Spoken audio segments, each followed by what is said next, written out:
Welcome sir हारून। अगर आप भी कुछ स्टूडेंट की तरह वेल और गोइंग टू को रेंडमली इस्तेमाल करते हैं तो चलो मैं आज आपको इस वीडियो में बताता हूं कि वेल और गोइंग टू में जो बुनियादी फर्क है वो क्या है। तो चलो वीडियो को शुरू करते हैं। याद रखें, विल को हम डिसीजन के लिए लगाते हैं। जब आप फैसला करते हैं और वो फैसला आप ऑन द स्पॉट करते हैं। मिसाल के तौर पर आप किसी चीज का फैसला करते हैं लेकिन ऑन द स्पॉट आपका पहले से किसी चीज के लिए इरादा नहीं होता, लेकिन कोई आपको तरगीब देता है, आपको मोटिवेट करता है और आपका इरादा आता है, फैसला करते आप, तो फिर आपने विल का इस्तेमाल करना है।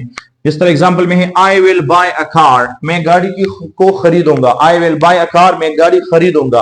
अब आप विल लगाते हैं तो इस विल में आपका पहले से कोई इरादा नहीं होता, आपने ऑन द स्पॉट इरादा किया क्योंकि आपने खूबसूरत गाड़ी को देखा, किसी ने आपको उस गाड़ी की तारीफ की तो आपने फौरन इरादा और फैसला किया कि मैं इस गाड़ी को खरीदूंगा। तो आप कहेंगे I will buy the car और I will buy a car. दूसरा है गोइंग टू। गोइंग टू भी हम डिसीजन के लिए लगाते हैं, लेकिन वो हम इस डिसीजन के लिए लगाते हैं जो इसको हम कहते हैं प्री कंसीव्ड प्लान। जब आपने पहले से इरादा किया होता है किसी चीज के लिए तो फिर आपने गोइंग टू का लफ्ज लगाना है। मिसाल के तौर पर आपने एक गाड़ी को देखा, कोई आपको कहते कि आप इस गाड़ी को खरीदे, आप कहते कि मैंने पहले से इरादा किया है कि मैं इस गाड़ी को खरीदूंगा, तो फिर आप कहेंगे I am going to buy a car और I am going to buy the car. मैं इस गाड़ी को खरीदने वाला हूं, यानी मैंने पहले से इरादा किया, लेकिन इरादा इसी वक्त आपको सिर्फ एक्सपोज करता हूं और आपको जाहिर करता हूं। तो फर्क यह है कि विल को हम ऑन द स्पॉट डिसीजन के लिए लगाते हैं और गोइंग टू को हम प्री कंसीव्ड प्लान के लिए लगाते हैं, जब हमने पहले से इरादा और फैसला किया होता है। दूसरा इस्तेमाल जो कॉमन है इनके दरमियान वो है प्रिडिक्शन। तो याद रखें, विल को भी हम प्रिडिक्शन के लिए लगाते हैं और गोइंग टू को भी हम प्रिडिक्शन के लिए लगाते हैं, लेकिन फर्क यह है कि विल को हम ऐसे प्रिडिक्शन के लिए लगाते हैं विच हैज नो एविडेंस, जिसका कोई सबूत और कोई निशान नहीं होता।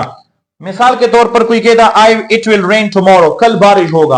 अब ये विल हम इसी हालत में लगाएंगे जब आसमान पर बादल नहीं होंगे, क्योंकि विल हम तब लगाते हैं जब हमारे पास कोई अलामत नहीं होता। मिसाल के तौर पर जो पामिस्ट लोग होते हैं, जो नजूमी होते हैं, वो कहते हैं यू विल हैव 2 वाइफ्स, आपके 2 बीवियां होंगे।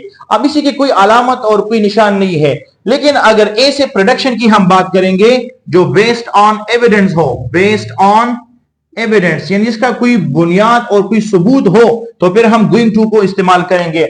मिसाल के तौर पर अगर आसमान में बादल है तो हम कह सकते हैं it's going to rain, it's going to rain. कोई आदमी लेट आता है तो ये निशानी है कि वो क्लास को मिस करेगा, हम कहते हैं he is going to miss the class, he is going to miss the class. कोई बच्चा मेहनत करता है, हम कहते हैं he is going to succeed, वो कामयाब होगा।